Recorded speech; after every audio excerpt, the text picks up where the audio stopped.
آج رمضان مبارک کی 6 تاریخ ہے۔ سورہ مائدہ کی آیت نمبر 2 کے حوالے سے درس قرآن کا عنوان ہے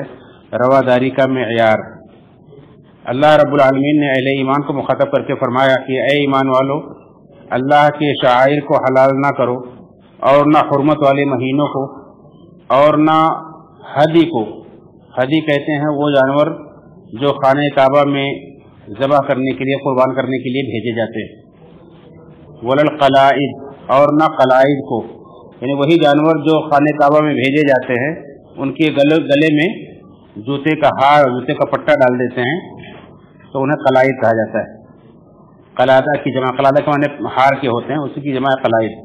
ولا آمین البیت الحرام یبتغون فضلا من ربهم ورضوانا، اور نہ بیت الحرام یعنی خانہ کعبہ کی طرف جو لوگ جاتے ہیں پناہ لینے کے لیے اللہ کے فضل کی تلاش میں اور اللہ کی رضامندی کی تلاش میں، اور جب تم حلال ہو جاؤ تو شکار کر سکتے ہو، شکار کرو۔ ولا یجرمنکم شنآن قوم ان صدوکم عن المسجد الحرام ان تعتدوا، اور کسی قوم کی دشمنی تمہیں اس بات پر آمادہ نہ کرے کہ تم انہیں مسجد حرام سے روکو اور زیادتی کرو۔ ولا تعاونوا وتعاونوا علی البر والتقوی، اور نیکی اور تقوی کے کاموں میں ایک دوسرے کا تعاون کرو۔ ولا تعاونوا علی الاثم والعدوان، اور گناہ کے کاموں میں، ظلم کے کاموں میں ایک دوسرے کا تعاون نہ کرو۔ واتقوا اللہ، اور اللہ سے ڈرو، بے شک اللہ تعالی بہت سخت عذاب والا ہے۔ یہ آیت کریمہ دراصل صلح حدیبیہ کے موقع پر جب اللہ کے نبی صلی اللہ علیہ وسلم 1400 صحابہ کو لے کر کے جا رہے تھے عمرہ کرنے کے لیے، اور مکہ کے مشرکین نے زیادتی کرتے ہوئے روک دیا تھا۔ اس سے پہلے کبھی ایسا نہیں ہوا کہ کسی کو عمرہ کرنے سے روکا گیا ہو، اور روکنے کا حکم بھی نہیں ہے، لیکن انہوں نے دشمنی میں آ کر کے روک دیا تھا۔ تو بعد میں بعض صحابہ کے دلوں میں یہ بات آئی کہ ہم بھی انہیں روکیں گے، ہمارے قریب سے جو مشرکین گزرتے ہیں مدینہ کے پاس سے، ان کا راستہ ہم بھی روکیں گے، ہم بھی انہیں نہیں جانے دیں گے۔ تو اللہ رب العالمین نے یہ آیت کریمہ نازل فرمائی اور منع کیا کہ نہیں، اللہ کے شاعر کو حلال نہ کرو، حرمت والے مہینوں کو حلال نہ کرو، اور نہ ہی قربانی کے جانوروں کو روکو، نہ ہی وہ لوگ جو خانہ کعبہ کی طرف جا رہے ہیں اللہ کے فضل کی تلاش میں، اس کی رضامندی کی تلاش میں، انہیں بھی مت روکو۔ اور اس سلسلے میں ایک اور واقعہ ہے کہ علامہ اکرمہ رحمۃ اللہ علیہ اور سدی اور ابن جریر رحمۃ اللہ علیہ کہتے ہیں کہ حطم بن ہند بکری، اس نے مدینہ کے چراگاہ پر حملہ کر دیا تھا، تو دوسرے سال پھر وہ عمرہ کرنے کے لیے جا رہا تھا، تو صحابہ نے سوچا کہ آج موقع ہے، آج اس کا راستہ روکا جائے۔ تو اللہ رب العالمین نے منع کر دیا کہ نہیں، اس نے غلط کیا، اس نے مدینہ کے چراگاہ پر حملہ کیا تھا، لیکن ابھی یہ خانہ کعبہ کی طرف جا رہا ہے، یہ عمرہ کرنے جا رہا ہے، تو اس وقت نہیں روک سکتے۔ اس طرح سے اللہ رب العالمین نے منع کر دیا کہ بھلے یہ لوگ مشرک ہیں، لیکن جو کام صحیح کر رہے ہیں، نیک کر رہے ہیں، اس میں تم انہیں مت روکو۔ اور اس کے بعد اللہ نے فرمایا کہ وَتَعَاوَنُوا عَلَى الْبِرِّ وَالتَّقْوَى، نیکی اور تقوی کے کاموں میں ایک دوسرے کا تعاون کرو۔ وَلَا تَعَاوَنُوا عَلَى الْإِثْمِ وَالْعُدْوَانِ،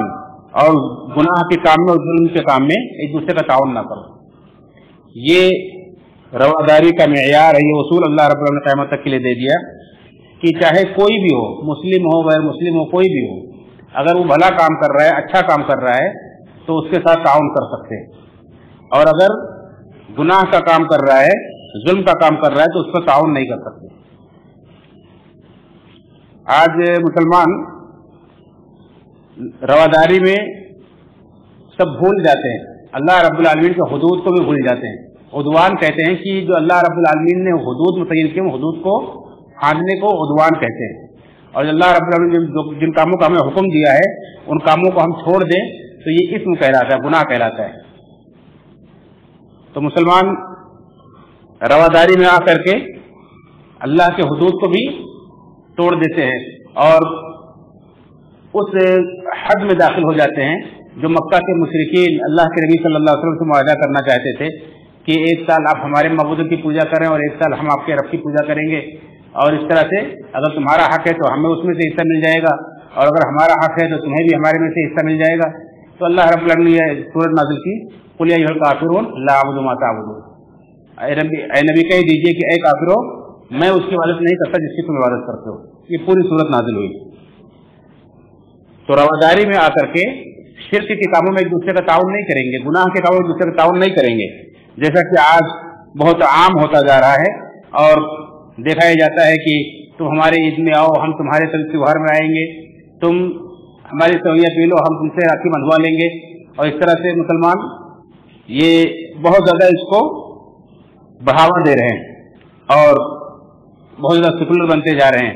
یہ درست نہیں۔ گناہ اور نیکی کا معیار ہمیشہ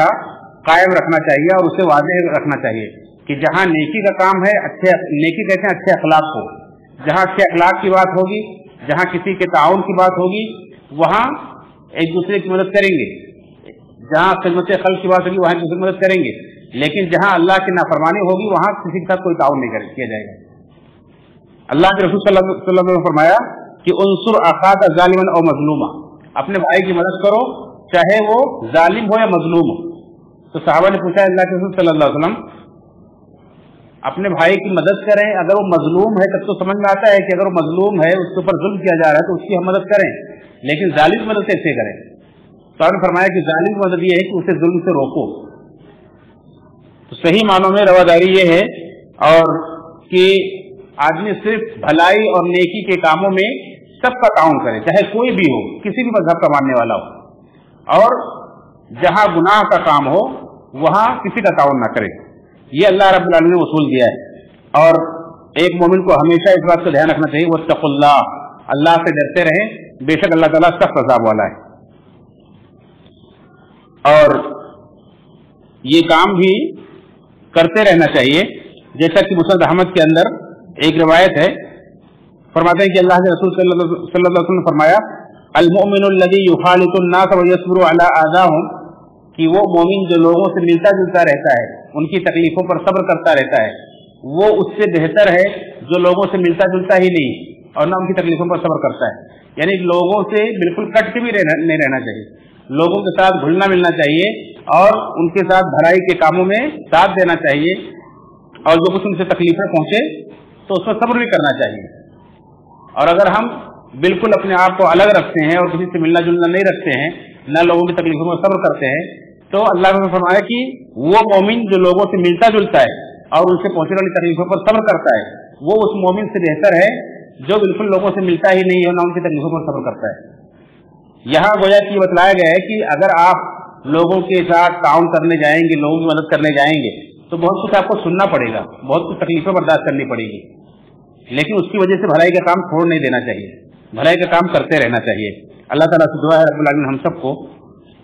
ہر بھلائی اور نیکی کے کاموں میں ایک دوسرے کا تعاون کرنے کی توفیق فرمائے، اور ہمیشہ گناہ اور ظلم کے کاموں میں دوسرے کا تعاون کرنے سے بچائے، بلکہ دوسروں کو روکنے کی توفیق عطا فرمائے۔ آمین، تقبل یا رب العالمین۔